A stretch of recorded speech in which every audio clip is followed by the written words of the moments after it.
নমস্কার, আমি সৃজা মণ্ডল।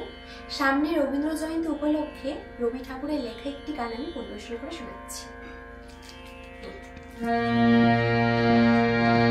মায়াবন বিহারিণী হরিণী গহন স্বপন সঞ্চারিণী, কেন তারে ধরিবারে পরিপন অকারণ মায়াবন বিহারিণী।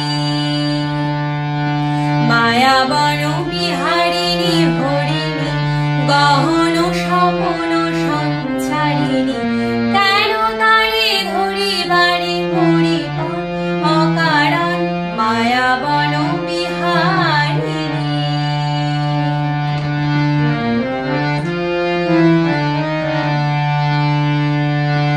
থাক থাক নিজ মনে ধরিতে, আমি শুধু শরীর শরীতে। থাক থাক নিজ মনে ধরিতে, আমি শুধু শরীর শরীতে। পরশ করিব